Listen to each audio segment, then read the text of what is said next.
Gary, you poured me a glass of wine, but I'm a disgrace to like the wine nation because I'm non-educated when it comes to wine. So what am I drinking? Listen, we're drinking Pinot Grigio from Italy, Yeah. the home of the Pinot Grigio Grape Variety, and this is a fifth-generation family called Zenato, and this is a wine that they produce, and they produce very, very good style, full of fruit, full of lemon and lime, nice acidity, nice alcohol, nice finish. And is that available in store at the moment? In ODonovan's, yeah, it's at $16.99 on promo for Christmas, and there's a perfect starter to Christmas dinner, maybe, you know, like you're having your smoked salmon or something like that, or something, seafood or shellfish, something that's to go with it is perfect start to the meal. It cleanses the palate and all that as well.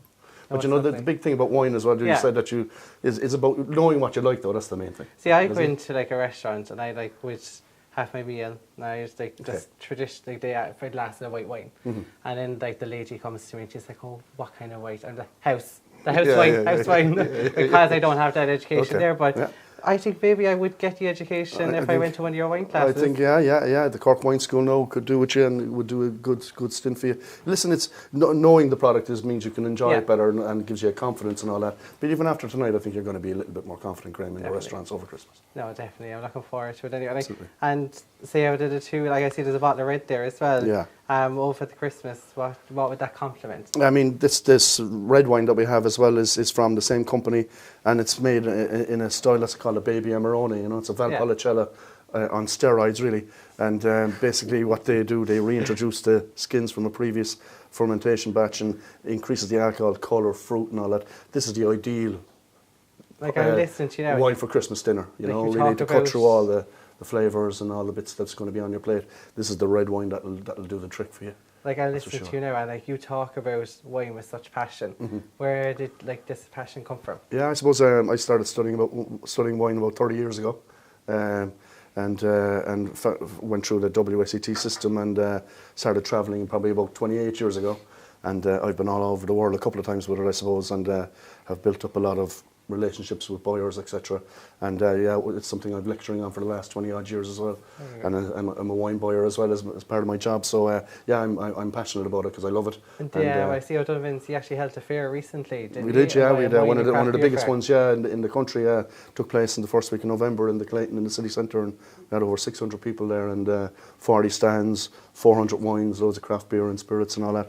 So there is a real quest for knowledge out there amongst people, and people want to learn more because they realise that when they learn more, they can enjoy the product better. And I think as well, people want stuff now to complement their food as well. Very much. So you see now, to go with a dish, like even you have your starter in a restaurant, there's a wine that they would recommend, and wine has become a way now to get the best out of food as well. Yeah, I suppose the original design of wine was to have with food as well, back centuries ago and all that, so it's still prevails to this day. The Pinot Grigio you can have by itself, but of course it's going to be great when you match it with a right dish like a seafood or shellfish. Likewise, the Ripasso in the red would be a big style that's silky smooth and powerful, and yet it will go with everything that's on your Christmas dinner plate or anything beef or lamb or whatever as well. And it enhances the experience of both, So it's all about getting it right and having something better at the end when you combine them, Well, we touched on craft beer there. That's another thing that's become very... It's a great trend in Cork at the moment. It's great, craft beer is really taken off. Local craft breweries as well, which is great. And, it's 16% in the States, we're at 4% here or something, so we've a long way to go, but we're finally, or we're certainly embracing it, and there's loads of new product, loads of new brewers, and a lot of innovation going on, so it's really exciting time for the craft brewing industry, and of course the micro distilling industry in Ireland as well. It's a fascinating time. From 10 years ago there was nothing, now we have this burgeoning industry, which is great. And overall, I guess I'm so used to going through the city, maybe if I'm in the city or if I'm coming out here now to Blackpool, I see ODonovan's, but overall, how many is there? Yeah, we've 9 stores throughout the city and county, so we're, south side as far as Carrigaline. City centre, of course, is our flagship branch. Please call in, I'll be there over Christmas a lot. And that's good. And this is a crazy time of year for Christmas. It's like the harvest for us, it's like picking the grapes, We're actually selling the wines really after the harvest that was on a couple of months ago. But it is like that important to the drinks industry, so it's a big couple of weeks ahead of us now. And say, were you say when Charles and Camilla visited, were you behind all the cases No, of wine that went to them? no, I wish, Yeah? you know, I'd like to have been the person, but I believe they had some nice reds and whites there. They didn't hold back on the cost and all that. No, I would have loved to supply that, that's for sure, yeah. Well, I know, I thought you did the wine and Paul did the food. Yeah, we wish, yeah. I did the tunes. And Yeah. so they did the tunes. Guys, did you see the I'm a Celebrity over the weekend? Did you see the final of that? No. No, and we know reality TV people. That's a bit like, How no. much you got? I did. No, you did. I did, yeah. And what did you think Harry Redknapp? Oh yeah, Hazza was good, huh? Yeah, I think it was from the onset. It looked like he was going to walk He away seemed to come with across really well, and No, he exactly. seemed to be a nice fella and keep all their. They all looked up to him, I think. So I'm he did really well. thankful for you being here tonight. You're bringing the wine fix and you're bringing the reality TV. There's like, thank God. Yeah. Like tasting wine there and watching. Yeah, no, exactly. I'm sure he's matching the wines with the different characters and everything, telling the girls, different well, you should have this So when they're tonight, doing though, you know. if they're doing the bush tucker trails, would you be like, oh, that would go Yeah. lovely with that Oh, insect now? it's or- been a struggle, yeah. But yeah, it's good fun, to do Yeah. that. It's So, nice with a few kangaroo coconuts. You two can I think converse the away. Spanish, well, I suppose I was 7 years in Spain, so the Spanish just kind of grew on me, really, you know. Yeah. And do you know what's the best? I wasn't taught it or anything like that, but I was out socialising, and actually a lot of my friends were Spanish, spoke English, but when we went out and having drinks, everybody was, and after a while it just grew into me. That's great. What I find, especially like from being in Barcelona at the weekend, like tapas and like sangria and wine, it was such a big thing.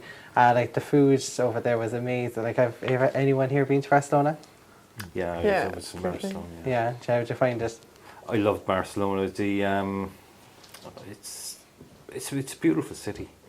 You know, I suppose like you go travelling up, where I was in Alicante, we went travelling up, obviously you pass Benidorm, you go into Valencia. Valencia is more industrialised, but Barcelona is really, the architecture, everything about it is just atmosphere. You can, a bit like Paris really, you know, Yeah. and that you can feel the atmosphere there and you can fall in love with the place. So Paul, it's like, you know, I'm like such a foodie. I love my food.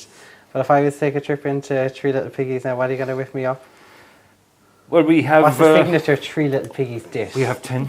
Yeah, 10. Yeah, we have, Great. yeah. I saw we have Zena who it can't have one number one song. She has 8 number one singles, and then I ask you for a signature dish. You're like, You we have have 10. to- you have 10, So so- Gary, how many signature wines have you? 500. 500. So it's a very greedy panel tonight. You win. It's all our beautiful spreads we use, and all our meats are steam cooked by chicken in, but we use them in different various sandwiches. Then classics like the New Yorker, which would be shredded beef, coleslaw, mustard, onion. We've got a Reuben, which would be another big name if you go into it. Again, it's pastrami, sauerkraut, $1,000 dressing, Emmental cheese. I'm catching I'll Cena's have attention that there, one. but me and I'll have that one, please. I see, like, me and Cena are looking at each other there, and we're like, Oh, I'm so we were hungry now. chatting to you Where before is we this came on place? here. Where's all this? Yeah, Like, it's, where's all it's turning the sandwich more into an experience and actually a good meal. Where you- with did with you good bring breads, any? good meats. Did you bring any for us? They wouldn't. Nah, once the breads go beyond 6 o'clock, you can't use them. I thought I might have been giving I'm you a just having, like, takeaway